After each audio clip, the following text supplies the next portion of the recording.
Hello friends, good morning, नमस्कार, आदाब, सत श्री अकाल। स्वागत है आप सभी का आपके अपनी चैनल यूके स्टडी सर्कल में।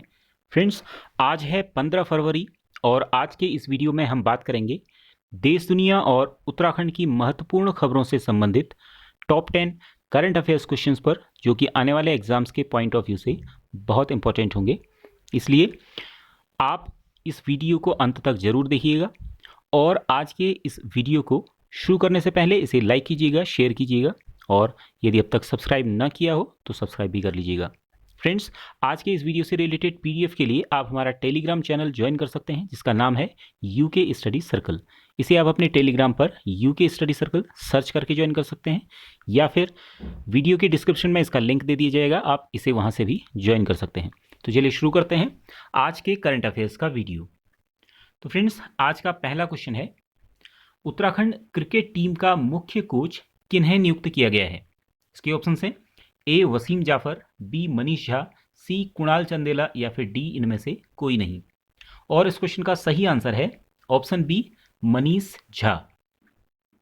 उत्तराखंड क्रिकेट टीम के जो मुख्य कोच इससे पहले थे वसीम जाफर, इन्होंने हाल ही में इस्तीफा दे दिया है और अब इसके बाद मनीष झा को उत्तराखंड क्रिकेट टीम का मुख्य कोच बनाया गया है। मनीष झा इससे पहले वसीम जाफर के अधीन अंडर 23 जो टीम है उसके कोच थे। फ्रेंड्स, बात करें वसीम जाफर की, तो इन्होंने CAU यानी क्रिकेट एसोसिएशन ऑफ उत्तराखंड के पदाधिकारियों पर खिलाड़ियों के चयन में मनमानी का आरोप लगाया था और अपनी उपेक्षा के चलते इन्होंने 9 फरवरी को अपना इस्तीफा दिया था और अब उसके बाद मनीष झा को उत्तराखंड क्रिकेट टीम का नया मुख्य कोच बनाया गया है। CAU बात अभी हमने की थी, इसका जो पूरा नाम है क्रिकेट एसोसिएशन ऑफ उत्तराखंड, ये इसका लोगो है। CAU की स्थापना की गई थी 2006 में और 2019 में इसे BCCI से मान्यता मिली थी। CAU का मुख्यालय देहरादून के रायपुर में है। वर्तमान में इसके अध्यक्ष हैं जोत सिंह गुनसोला और सचिव हैं महिम वर्मा। बढ़ते हैं आज के दूसरे क्वेश्चन की तरफ। नवंबर 2021 में ग्लासगो में होने वाले क्लाइमेट कंट्रोल शिखर सम्मेलन का विषय क्या रखा गया है? इसके ऑप्शंस हैं ए ओजोन परत का क्षरण, बी ग्रीन हाउस गैसों का उत्सर्जन, सी जनसंख्या नियंत्रण या फिर डी चमोली ग्लेशियर त्रासदी। और इस क्वेश्चन का सही आंसर है ऑप्शन डी, चमोली ग्लेशियर त्रासदी। ग्लासगो में जो क्लाइमेट कंट्रोल शिखर सम्मेलन होगा नवंबर 2021 में, उसमें उसका मुख्य विषय रहेगा चमोली ग्लेशियर त्रासदी। तो क्वेश्चन इंपॉर्टेंट बनता है, इसलिए ध्यान रखिएगा इसका।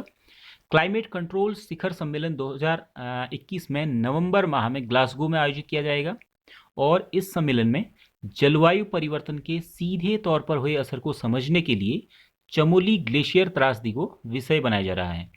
फ्रेंड्स, जो क्लाइमेट कंट्रोल शिखर सम्मेलन है, इसमें हिमालय क्षेत्र को जो है हमेशा से ही तरजीह दी जा रही है और इसे चर्चा में रखा जाता है।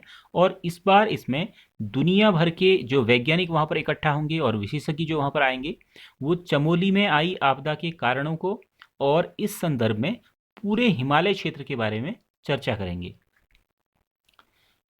बात करें चमोली जो त्रासदी है, तो 7 फरवरी 2021 को आप सभी को मालूम ही है, चमोली जिले में नंदा देवी ग्लेशियर में जो हिमस्खलन के खिसकने से या हम कहें कि ग्लेशियर टूटने से ऋषिगंगा और पश्चिमी धौलीगंगा में बाढ़ आ गई थी और उसके कारण रैणी गांव में बहुत ज़्यादा नुकसान हुआ।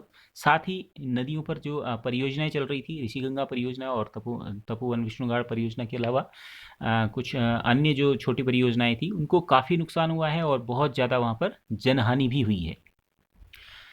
साथ में और बात करें, जो ग्लासगो में शिखर सम्मेलन होगा, तो उसमें लॉकडाउन के दौरान जो प्रदूषण में कमी आई थी, बहुत ज़्यादा लॉकडाउन में जो सारी गतिविधियां थी वो बंद रही थी, उसके कारण प्रदूषण में जो कमी नोटिस की गई है, उसके कारण पर्यावरण में जो सुधार हुए हैं उन पर भी चर्चा इस शिखर सम्मेलन में की जाएगी। अगला क्वेश्चन है, 19वीं राज्य स्तरीय निशानेबाजी प्रतियोगिता का आयोजन हाल ही में कहाँ किया गया है? ये भी क्वेश्चन बहुत इंपॉर्टेंट बनता है, नोट करके रखिएगा। 19वीं राज्य स्तरीय निशानेबाजी प्रतियोगिता, इसके ऑप्शन हैं हल्द्वानी, देहरादून, काशीपुर या उत्तरकाशी। और इसका सही आंसर है ऑप्शन बी, देहरादून में। 19वीं राज्य स्तरीय निशानेबाजी प्रतियोगिता का आयोजन 1 फरवरी से 11 फरवरी के बीच जसपाल राणा निशानेबाजी संस्थान देहरादून में किया गया था। इस प्रतियोगिता में 1000 से भी अधिक राष्ट्रीय और अंतर्राष्ट्रीय स्तर के निशानेबाजों ने प्रतिभाग किया और इस प्रतियोगिता में उत्तराखंड में बागेश्वर के पंकज कालाकोटी ने 50 मीटर फ्री स्टाइल प्रतियोगिता में स्वर्ण पदक जीता और इन्होंने कुछ अन्य पदक भी जीतकर स्टेट चैंपियन का खिताब अपने नाम किया। फ्रेंड्स, ये जो पंकज कालाकोटी हैं ये 2 नागा इन्फेंट्री बटालियन में सिपाही के तौर पर नियुक्त हैं और इन्होंने जो ये स्वर्ण पदक जीता है ये इनका 8वां स्वर्ण पदक है। बढ़ते अगले क्वेश्चन की तरफ। आज का चौथा क्वेश्चन है, लोसर पर्व उत्तराखंड में हाल ही में किस समुदाय के लोगों द्वारा मनाया गया? इसके ऑप्शंस हैं भोटिया, राजी, थारू या फिर जौनसारी। और इस क्वेश्चन का सही आंसर है ऑप्शन ए, भोटिया। लोसर पर्व, यहाँ पर लोसर का जो मतलब है, लो का मतलब होता है नया, ये तिब्बती भाषा का शब्द है, और सर का मतलब होता है साल, यानी नया साल इसका मतलब होता है। और ये पर्व जो है तिब्बत, नेपाल, भूटान का एक बहुत ही महत्वपूर्ण बौद्ध त्यौहार है। उत्तराखंड में यह त्यौहार जाड़ भोटिया समुदाय द्वारा मनाया जाता है और इसको मनाने का जो समय है वो बौद्ध पंचांग के अनुसार नए साल के स्वागत में इसको मनाया जाता है। ये जो बौद्ध पंचांग में जो नववर्ष है वो फाल्गुन शुक्ल प्रतिपदा से शुरू होता है, यानी फाल्गुन मास जिस दिन शुरू होता है उस दिन से शुक्ल प्रतिपदा से ये पर्व शुरू होता है। ये 3 दिन तक पर्व चलता है। जैसे तिब्बत में तो ये 15 दिन तक चलता है, लेकिन उत्तराखंड में जो जाड़ भोटिया जनजाति के लोग इसको मनाते हैं वो 3 दिन तक से मनाते हैं और इन 3 दिनों के दौरान दिवाली, दशहरा और होली ये एक साथ मनाए जाने का इसमें रिवाज है। इसमें पहले दिन चीड़ के छिलकों की मशाल जलाई जाती है और उससे दिवाली मनाते हैं। दूसरे दिन वे लोग आटे से कैलाश पर्वत बनाते हैं, कैलाश पर्वत के चारों ओर परिक्रमा करते हुए पशु बनाते हैं और उन पशुओं को चावल से एक व्यंजन बनाते हैं जिसका नाम छंग इनकी भाषा में कहा जाता है। तो छंग का उनको भोग लगाया जाता है और उसके बाद तीसरे दिन ये लोग आटे से होली खेलते हैं और एक दूसरे के लिए सुख समृद्धि की कामना करते हैं। साथ ही जो समुदाय के लोग हैं, जाड़ भोटिया समुदाय के लोग, ये इनकी जो आराध्य देवी है रिंगाली देवी की पूजा अर्चना करते हैं और इनके हाथों में झंडे होते हैं। उन झंडों में मंत्र लिखे रहते हैं, पाली भाषा में लिखे गए होते हैं मंत्र, और इन मंत्रों के माध्यम से आराधना भी की जाती है, जैसे ये झंडे आपको दिख रहे हैं। और साथ ही यहाँ इस पर्व के दौरान लोग जो है पारंपरिक वस्त्रों में सजते हैं और रासो और तादी जो इनके नृत्य हैं वो करके आनंद मनाते हैं। बढ़ते हैं अगले क्वेश्चन की तरफ। आज का 5वां क्वेश्चन है, विश्व रेडियो दिवस कब मनाया जाता है? इसके ऑप्शन हैं 10 फरवरी, 12 फरवरी, 13 फरवरी या फिर 14 फरवरी। और इस क्वेश्चन का सही आंसर है ऑप्शन सी, 13 फरवरी को मनाया जाता है। विश्व रेडियो दिवस ये 2012 से मनाया जा रहा है और प्रतिवर्ष 13 फरवरी को इसे मनाया जाता है। इस वर्ष जो विश्व रेडियो दिवस मनाया गया इसकी theme new world new radio रही। 13 फरवरी 1946 को संयुक्त राष्ट्र रेडियो की शुरुआत हुई थी और इसीलिए 13 फरवरी को रेडियो दिवस के रूप में विश्व में मनाया जाता है। बात करें उत्तराखंड की, तो विश्व रेडियो दिवस के अवसर पर उत्तराखंड में आकाशवाणी केंद्र अल्मोड़ा द्वारा श्रोताओं हेतु एक व्हाट्सएप नंबर जारी किया गया है। इस व्हाट्सएप नंबर के थ्रू जो श्रोतागण हैं वो इससे पहले तक जैसे ईमेल या डाक पत्र के थ्रू अपनी बात रेडियो को भेजते थे या कोई समस्या, जैसे किसान आदि लोग अपनी समस्या भेजते थे, तो उनके लिए ये व्हाट्सएप नंबर जारी किया गया है 9411101122। वे अब इस नंबर पर अपनी बात या समस्या को आकाशवाणी तक पहुंचा सकेंगे। साथ ही जो आपकी फरमाइश नगमों का जो प्रोग्राम होता है तो उसमें भी इस व्हाट्सएप नंबर का यूज़ किया जा सकेगा। फ्रेंड्स, साथ ही यहाँ पर बात करते हुए चलें कि उत्तराखंड जो आकाशवाणी केंद्र है इसकी शुरुआत की गई थी 1986 में। अगला क्वेश्चन है, भारत का पहला thunder storm research test bed कहाँ स्थापित किया जाएगा? ऑप्शन हैं ओडिशा में, गुजरात में, तेलंगाना में या फिर छत्तीसगढ़ में। और इस क्वेश्चन का सही आंसर है ऑप्शन ए, ओडिशा में इसको स्थापित किया जाएगा। भारत मौसम विज्ञान विभाग इंडियन मेटीरियोलॉजिकल डिपार्टमेंट द्वारा ओडिशा के बालासोर में भारत का पहला thunder storm research test bed स्थापित किया जाएगा। और ये जो परियोजना है थंडर स्टॉर्म रिसर्च बेड स्थापित करने की, तो इसके लिए IMD द्वारा इसरो यानी भारतीय अंतरिक्ष अनुसंधान संगठन और DRDO रक्षा अनुसंधान और विकास संगठन, इन दोनों संस्थाओं का सहयोग लिया जाएगा। इसका जो मुख्य उद्देश्य है थंडरस्टॉर्म रिसर्च टेस्टबेड को स्थापित करने का, ये है ओडिशा और पूर्वी राज्यों में जो बिजली के बहुत ज़्यादा झटके लगते हैं और उनके कारण काफ़ी जान माल का नुकसान होता है, तो इस नुकसान को कम करना इसका उद्देश्य है। अगला क्वेश्चन है, भारतीय नौसेना का अब तक का सबसे बड़ा युद्धाभ्यास ट्रॉपिक्स 21 कहाँ आयोजित किया जा रहा है? ये भी बहुत इंपॉर्टेंट क्वेश्चन है। ऑप्शन हैं इसके, बंगाल की खाड़ी, अरब सागर, हिंद महासागर या इनमें से कोई नहीं। और इस क्वेश्चन का सही आंसर है ऑप्शन सी, हिंद महासागर। युद्धाभ्यास का नाम है ट्रॉपिक्स 21 और ये आयोजित किया जा रहा है हिंद महासागर में। और इंपॉर्टेंट ज़्यादा इसलिए हो जाता है क्योंकि ये अब तक का सबसे बड़ा युद्धाभ्यास है शांतिकाल का। इसका नाम है theatre level operation readiness exercise या ट्रॉपिक्स 21। भारतीय नौसेना द्वारा किया जा रहा है, हिंद महासागर में किया जा रहा है। और इस अभ्यास में नौसेना द्वारा जंगी जहाज़ों, पनडुब्बियों, विमानों और अपने सभी हथियारों सहित इस युद्धाभ्यास में जो है उन हथियारों का इस्तेमाल किया जा रहा है। ये जो है जनवरी माह में ये शुरू हुआ था और इसका जो अभ्यास है वो फरवरी के तीसरे सप्ताह तक जारी रहेगा, ऐसा अनुमान जताया जा रहा है। इस युद्धाभ्यास में नौसेना के साथ साथ थल सेना, वायुसेना और तटरक्षक बलों की इकाइयों द्वारा भी सहयोग किया जा रहा है। फ्रेंड्स, बात करें पिछले माह जनवरी में 12-13 जनवरी को जो तटीय सुरक्षा अभ्यास, एक सी विजिल 21 के नाम से तटीय सुरक्षा अभ्यास किया जा रहा था, तो ये भी तटीय सुरक्षा के मामले में अब तक का सबसे बड़ा युद्धाभ्यास था, सी विजिल 21। ये भी बहुत इंपॉर्टेंट क्वेश्चन है, इसको भी जरूर आप नोट करके रखिएगा। और ये जो अभ्यास हैं इनको किए जाने का प्रमुख कारण एक ये भी हो सकता है कि इस दौरान चीन जो है वो हिंद महासागर में लगातार अपनी घुसपैठ बना रहा है, तो उसके मद्देनज़र भी भारत द्वारा जो ये युद्धाभ्यास किए जा रहे हैं। अगला क्वेश्चन है,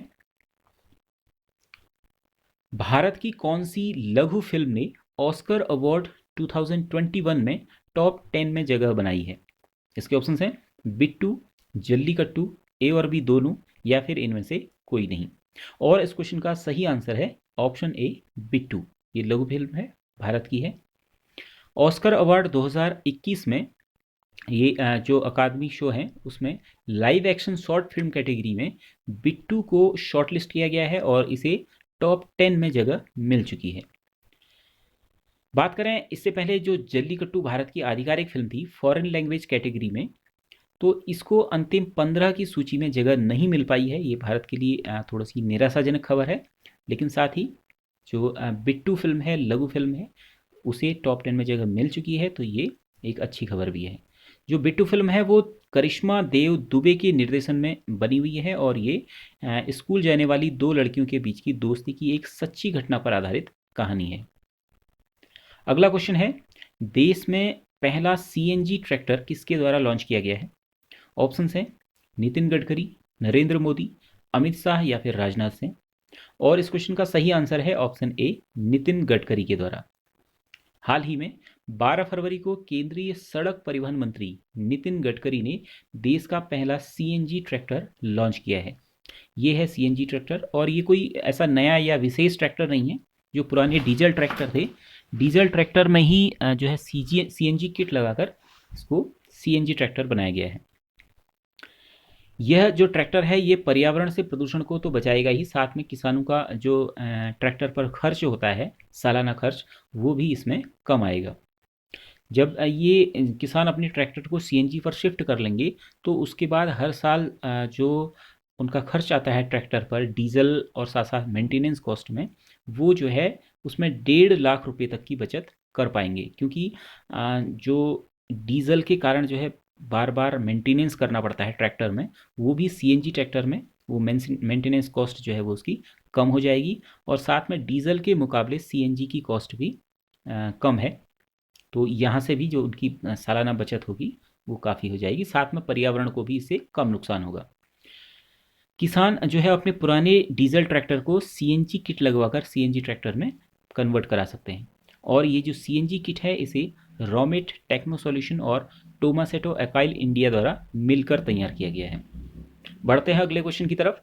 आज का 10वां और अंतिम क्वेश्चन है, अमेरिका ने किस देश के सैन्य नेताओं पर प्रतिबंध लगाने की घोषणा की है?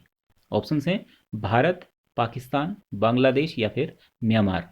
और इस क्वेश्चन का सही आंसर है ऑप्शन डी, म्यांमार। म्यांमार में सेना द्वारा देश का नियंत्रण अपने हाथों में ले लिया गया है, यानी तख्ता पलट वहां पर सेना द्वारा कर दिया गया है। और म्यांमार में सेना द्वारा वहां की जो स्टेट काउंसलर हैं आंग सान सू की तथा साथ ही अन्य जो सरकारी नेता हैं उनको हिरासत में ले लिया गया है और 1 साल के लिए आपातकाल की घोषणा भी म्यांमार की सेना द्वारा कर दी गई है।